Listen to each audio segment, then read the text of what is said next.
श्री रामकृष्ण देव का जन्मदिन पंगोट रामकृष्ण शारदा मिशन के प्रांगण में बड़े हर्षोल्लास के साथ मनाया गया। आसपास के गांव की महिलाएं आश्रम में एकत्रित हुईं और उन्होंने भजन आदि गाकर श्री रामकृष्ण देव के जन्मदिन को अति उत्साह के साथ मनाया। आइए देखते हैं इस कार्यक्रम की कुछ झलकियां। आशा है शहर के कोलाहल से दूर हिमालय की पहाड़ियों में स्थित इस पंगोट नामक गांव से इस कार्यक्रम को देखकर आप भी आनंदित और अभिभूत हो जाएंगे।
रामकृष्ण देव का जन्मदिन है ना।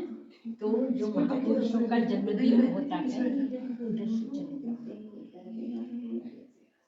महापुरुषों का जन्मदिन हम लोग मनाते हैं। क्यों मनाते हैं उसकी बात थोड़ी बाद में करते हैं, ठीक है। अच्छा, भगवत गीता में हमने कौन सा श्लोक सीखा है? यदा यदा ही धर्मस्य ग्लानिर्भवति भारत अभ्युत्थानम् अधर्मस्य तदात्मानं सृजाम्यहम्। तो भगवान क्या कह रहे हैं? जब जब धर्म की हानि होती है और अधर्म बढ़ जाता है, तब तब मैं आता हूँ, तब मैं अपने को सृजन करता हूँ और जगत में आता हूँ, हमें सबको रास्ता दिखाने के लिए कि क्या ठीक है। तो धर्म की हानि हो जाना माने क्या होता है? धर्म की ग्लानि होना माने हम भूल जाते हैं, हम भूल जाते हैं कि हमारे जीवन का उद्देश्य क्या है। क्या है। हम सोचते हैं खाना पीना, पैसे चाहिए, कपड़े चाहिए और घूमना फिरना, उसके लिए बहुत पैसे चाहिए, बहुत पैसे चाहिए। और बहुत पैसे पाने के लिए करना क्या चाहिए? आजकल क्या हो रहा है, रोज रोज न्यूज में क्या सुनते हो? क्या करते हैं लोग?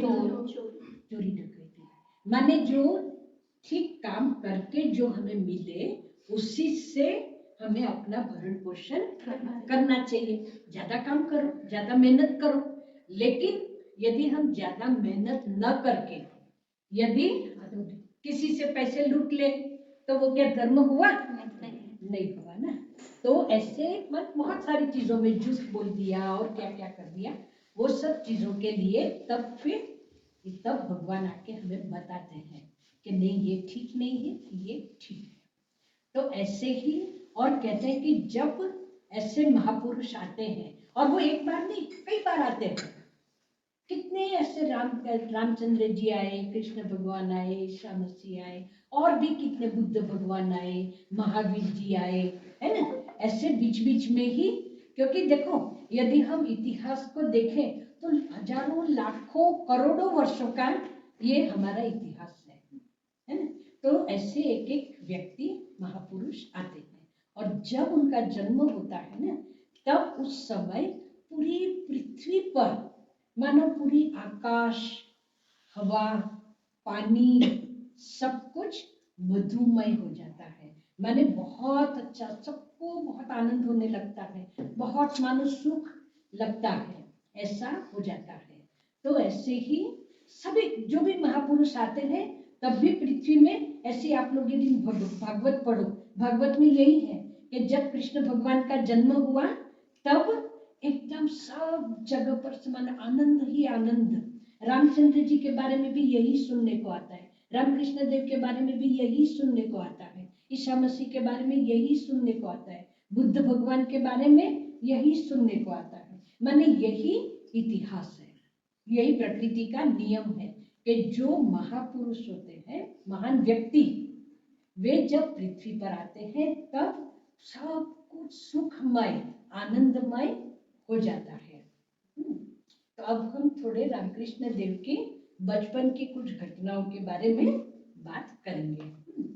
जब वे छोटे थे, अब वहां पर क्या होता है, कल्पना जो बंगाल में के आसपास के गांव में जब भी कोई त्योहार होता है, वहां पे यात्रा, वो लोग कहते हैं यात्रा, धार्मिक यात्रा, माने कोई धर्म की कहानी के ऊपर, पौराणिक कहानियों के ऊपर वो लोग नृत्य के साथ, गीत के साथ पूरी रात ऐसे मनाते हैं और सब लोग उसमें बहुत आनंद करते हैं। तो जब रामकृष्ण देव छोटे थे ना, तो तब वो जब जाते थे ऐसी यात्रा सुनने के लिए, तब क्या होता था, हम भी सुनते हैं लेकिन हमारा क्या होता है, एक कान से सुना दूसरे कान से गायब हो जाता है। लेकिन उनको एक बार सुनने से, एक या दो बार सुनने से उनको पूरा का पूरा याद रह जाता था। और सिर्फ याद रह जाता था इतना ही नहीं, वो दूसरे दिन वही गा गा कर, वो लोग ज्यादातर गा गा कर करते हैं वहां पे, तो पूरा गा गा कर नाच के सबको दिखाते थे। और गांव के लोग इसीलिए उनके ऊपर बहुत खुश थे। छोटा बच्चा एक तो बहुत सुंदर देखने में, वैसे भी छोटे बच्चे बहुत प्यारे होते हैं ना, तो वैसे भी ये बहुत प्यारे थे और ऐसे भी ऐसी तरह, और उनकी आवाज इतनी मधुर थी, इतनी मीठी थी कि बाद में भी कहते हैं कि जब वो गाना भजन गाते थे तो मानो गंधर्व निनिंदित, माने जो गंधर्व लोग कहते हैं ना कि गंधर्व लोग बहुत अच्छा गाते हैं, तो ऐसे उनकी आवाज थी। तो बचपन से उनकी आवाज इतनी मीठी थी तो सबको बहुत अच्छा लगता था। लेकिन जब कभी कहाँ पे कथा सुनने जाते थे, भागवत कथा यहाँ पे भी होती है ना, अभी भी हमारे देश में तो है ही, भागवत कथा होती है, रामायण कथा होती है, तब वो सुनने को बैठ जाते थे और पूरा मन देकर सुन लेते थे, बहुत मन से। लेकिन यदि कोई कथा का ढोंग करके करता था, तब वे क्या करते थे, दूसरे दिन आकर उनका ढोंग सबको दिखाकर खूब हंसाता था। कोई यदि जो कीर्तन में गाना गाते हैं ना, कीर्तन करते करते समय यदि कोई बहुत माने दिखावा करता, तो वो फिर उसकी भी बहुत नकल निकाल कर सबको दिखाते थे। तो उनका एक तो आवाज भी बहुत मधुर थी, फिर उनको बहुत याद भी रह जाता था, और इतनी तीक्ष्ण बुद्धि थी कि कोई यदि ढोंग करता था वो ठीक समझ जाते थे और दूसरों को फिर दूसरे दिन दिखाकर वो उसको मजा उड़ाते थे। अच्छा, तो ये तो बचपन में हो गया, सब लोग प्यार करते थे। तो ऐसे वो जो मैंने कहा ना, कोई यदि ढोंग करे, कोई यदि ऐसी कुछ करे, तो उनको वो पाठ सिखाते थे। एक बार थोड़े और बड़े हो गए थे, तब वहां पर एक पाइन एक परिवार है, तो उनके घर में वो लोग किसी पुरुष को घर में नहीं आने देते, किसी लड़के को नहीं आने देते, और महिलाओं को हमेशा घूंघट में रहना है, बाहर नहीं जाना है, ये सब करते थे। अब वो लोग सुनते तो थे कि गदाई इतना मीठा गाता है, इतनी अच्छी तरह से सब कहानियां बताता है, तो उनकी भी इच्छा होती थी कि हम भी सुने, लेकिन वो तो जा नहीं पाती है, न सुन सकती है कहीं जाकर। तो एक बार ये गदाई को पता चल गया। अब एक बार उन्होंने क्या किया, गदाई तब थोड़ा बड़ा हुआ होगा, मैंने किशोर अवस्था जिसको कहते हैं, उन्होंने जैसे वो उन दिनों में गांव में, बहुत छोटे गांव में धागा बनाते हैं, बनाकर फिर थोड़े बड़े गांव में बेचने के लिए जाते हैं, तो वो धागा बेचने वाली महिला का उन्होंने ड्रेस बना लिया, और संध्या होते होते समय वो जाकर ऐसे घूंघट के अंदर और ऐसी महिला की ही आवाज निकालने लगा कि मैं तो देर हो गई है मुझे, मैं धागा बेचने आई थी, मेरे सब साथी लोग चले गए, कैसे कब चले गए मुझे पता है, बहुत नाटक किया, तो मुझे आज रात के लिए रहने दीजिए। और उन्होंने क्या सोचा, वो पाइन जो बाबू थे वो बाहर ही बैठे थे, उनको लगा कि एक महिला है बेचारी अकेली पड़ गई है, चलो उसको बोला कि ठीक है तुम जाओ अंदर। गए और सब देखने लगे महिलाओं को, और उनको बहुत अच्छी कहानी सुनाने लगे गाना सुनाने लगे। अब बड़ा घर, वो तो बाहर बैठे, उनको नहीं सुनाई देगा, लेकिन महिलाएं बहुत खुशी खुशी उनके पास बैठी। उनको पता नहीं चला कि ये गदाई है। बचपन में उनका नाम गदाधर था, तो गदाई लोग कहते थे उनको। तो उनको भी पता नहीं चला, लेकिन बहुत आनंद आया। अब उनके घर में रात हो गई, लेकिन वापस नहीं आ रहे। उनके जो बीच वाले भाई थे, मेजो दादा जो थे, रामेश्वर उनका नाम था, वो उनको ढूंढने को निकले। तब के दिनों में हरिकेन रहता था ना, तो हरिकेन लेकर वो ढूंढने को निकले। गदाई गदाई कहाँ हो बुलाने लगा। तो वो अंदर से बोलने लगा, क्या बोलने लगा, दादा मैं आता हूँ बोलकर भागा। और तो वो पानी से चमका गए बाबू, तो कि ये तो गदाई था। उसने मुझे चकमा देकर वो अंदर घर में घुस गया। तो बहुत, मैंने इतनी तीक्ष्ण बुद्धि थी और इतना नाटक करना तब से उनको आता था। वैसे भी वो अपने दोस्तों को लेकर, ये जो सब उन्होंने अपना एक छोटा सा बच्चों का एक यात्रा दल जैसा बना दिया था। फिर उनको जब उनको जनेऊ, तुम लोग क्या बोलते हो, उपवीत जो होता है वो जनेऊ कहते हैं ना। तो उनको जब जनेऊ मिला, पता है ना कि जब लड़कों को जनेऊ मिलता है, उसके बाद उनको पूजा करने का अधिकार मिलता है कि अब तुम पूजा कर सकते हो और संध्या वंदन आदि ये सब कर सकते हो। तो अब उनको वो करने के लिए सिखाया गया। बहुत आनंद आता था उसमें, वो डूब जाते थे। अब उनको ध्यान करने की भी बहुत इच्छा होने लगी। तो एकांत में अकेले कहीं घूम, ऐसी जगह पर जाना होगा जहाँ पे कोई आवाज नहीं है। तो कहाँ जाते थे, स्मशान में। स्मशान में अकेले जाकर वे ध्यान करने को बैठ जाते थे। और जब फिर ऐसे ही बेचारे रामेश्वर दादा, उनका जो बीच में जो दादा थे, उनकी चिंता बढ़ जाती थी कि गया कहाँ गदाई। फिर वो हरिकेन लेकर उनको ढूंढने निकलते थे।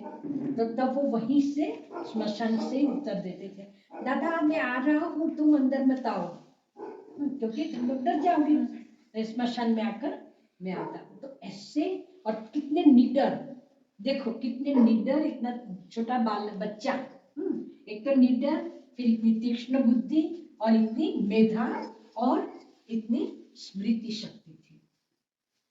फिर उनको तो बस किसमें आनंद आता था, पूजा करने में। बाकी पढ़ाई में वहाँ पे वहाँ पे वो लोग जो छोटे बच्चों की जो स्कूल लगती है गाँवों में, उसको तब के दिनों में तो ऐसे पढ़ाई का वो नहीं था ना, टोल लगता था, वहाँ पे मास्टर महाशय सबको सिखाते थे। तो वैसे उनको चित्रकला बहुत अच्छी लगती थी, लेकिन वैसे पढ़ाई में मन नहीं लगता था। और चित्रकला इतनी अच्छी तरह से कर सकते थे कि लोग देखकर एकदम दंग रह जाते थे। और मिट्टी से मूर्ति बनाते थे। एक बार तो जो वहाँ पे कलकत्ता में ज्यादातर कई जगह पर मिट्टी की मूर्तियां लाकर फिर पूजा करके फिर विसर्जन करते हैं ना, बहुत जगह पर है। तो कलकत्ता में उसका रिवाज बहुत ज्यादा है। तो वो एक कलाकार ऐसे मूर्ति बना रहा था। तो ये बच्चा ऐसे ही, जो गदाई है रामकृष्ण देव, छोटा बालक रामकृष्ण, ऐसे देखते रह गया। फिर उसने देखा कि जो देवी की जो मूर्ति बनी है, उसका मुंह इतना सुंदर नहीं बना है, उसमें कोई दैवी भाव आना चाहिए। तो इतना छोटा बालक, लेकिन उसने उनको बोला कि दादा आप ना उसको ऐसे करिए तो और सुंदर बनेगा। तो आश्चर्य होकर देखने लगे कि वो तो अपने करने में मग्न थे। देखा कि एक छोटा सा बच्चा, तो उसने जाकर लेकिन उनको बता दिया कि देखिए ऐसे करने से और भी सुंदर होगी ये मूर्ति। तो वो मूर्ति बहुत सुंदर बना सकते थे। तो कितनी एकाग्रता होगी देखो, है ना। फिर जब थोड़े बड़े हुए, फिर जब उनको जनेऊ हुआ, तब की एक घटना है कि वो तो बहुत सत्य भी, माने जो सत्य पर डटे रहना, वो उनका बचपन से था। और बाद में भी वो क्या शिक्षा देते थे, ये कलियुग की जो तपस्या है वो सत्य वचन, झूठ नहीं बोलना चाहिए। तो एक बार एक वहां की एक गांव की एक महिला, उनका नाम था कामारिनी, धनी कामारिनी। तो वो तो रामकृष्ण देव का परिवार तो बहुत ऊंची इसका ब्राह्मण था और ये तो नीची जाति की थी। तो जब उसने बोला, गदाई जब तुम्हारा जनेऊ होगा ना, तब तुम मुझे पहली भिक्षा माता बनाना। यहाँ पर भी है ना, कि पहली एक किसी को भिक्षा माता बनाते हैं। तो बोला तुम मुझे भिक्षा माता। उसकी बहुत इच्छा हो गई तो बेचारी ने बोला, और गदाई ने भी बोल दिया ठीक है आप मेरी भिक्षा माता बनेंगे। तब जब उनका जनेऊ का समय आया तब उन्होंने अपने जो सबसे बड़े दादा थे, उनका नाम राम कुमार था, तो राम कुमार को बोला दादा को कि मैं तो ये धनी कामारिनी से वही मेरी भिक्षा माता हो। हाँ ये तो हो ही नहीं सकता है, ये तो कभी नहीं हो सकता है, तो फिर क्या होगा? तो बोले नहीं, तो फिर मुझे जनेऊ नहीं लेना है, तो फिर मैं ब्राह्मण की इस बात का, यदि मैं सत्य को नहीं रखूं तो ये तो मेरा झूठ हो जाएगा, मुझे नहीं करना है। बड़े बड़े पंडित बोलने लगे, किसी की बात उन्होंने नहीं मानी और सबको उनकी बात, छोटे बच्चे की बात सबको माननी पड़ी और उन्होंने ये धनी कामारिनी को ही अपनी भिक्षा माता बनाया। तो देखो कैसी दृढ़ता और कैसी सत्यवादिता उनके अंदर थी। उन्होंने जो शिक्षा दी, ठीक है, उन्होंने और एक चीज बहुत अच्छी बताई कि देखो यदि हमें छत पर जाना है तो हम क्या करेंगे, या तो पक्की सीढ़ी से चढ़कर जाएंगे, या यदि लकड़ी की सीढ़ी है तो उसके ऊपर चढ़कर जाएंगे, या बांस की सीढ़ी है उसके ऊपर चढ़कर जाएंगे, जरूरत पड़ी तो एक दौड़ी के सहारे भी जा सकते हैं, लेकिन जाना कहाँ है? छत पर। तो ऐसे ही जो हम विभिन्न धर्म, हमारे अभी तो हम लोग तो कुछ कुछ ही धर्मों का नाम जानते हैं, यदि पूरी पृथ्वी के हम बात करें तो लाखों ऐसे धर्म हैं। सब लोग कहते हैं कि मेरा ही धर्म ठीक है, मेरा ही धर्म, सबको मेरा ही धर्म मानना पड़ेगा करके हम लोग झगड़ते हैं। लेकिन उन्होंने क्या बोला, कोई भी धर्म मत, उसका तुम पालन करो निष्ठा के साथ, तो एक ही जगह पहुंचोगे, कोई अलग अलग जगह नहीं पहुंचना है। जैसे हम किसी भी सीढ़ी से चढ़कर छत पर पहुंच सकते हैं, तैसे ही हम किसी भी, माने जितने धर्म जो बोलते हैं वो सब एक एक मत है, एक एक मार्ग है ना? कोई क्या कहेगा कि भाई इस तरह से भजन करो, कोई कहेगा इस मूर्ति की पूजा करो, कोई कहेगा इस देवी का मंत्र लो, कोई कहेगा इस देवता का मंत्र लो, है ना? ये तो हमें पता है, इतना तो यहीं पर ही हम देखते हैं हमारे देश में ही। तो ऐसे किसी भी मार्ग का हम क्यों न लें, है ना, सहारा, लेकिन हम एक ही स्थान पर पहुंचते हैं और पहुंचकर हमें बहुत आनंद आता है। वहां पर फिर कोई निरानंद नहीं, कोई हमें दुख नहीं रहता है, बस एक जगह पहुंचना है। तो इसीलिए हमें सत्य का मार्ग लेना चाहिए और जो भी हम करते हैं उसी को निष्ठा के साथ करना चाहिए। जय राम कृष्ण हरे प्रभु, जय राम कृष्ण हरे। भक्त जनों के संग, दास जनों के संग, क्षण में दूर करे। ओम जय राम कृष्ण हरे। जो ध्यावे पद पावे, सुख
आज के लिए बस इतना ही।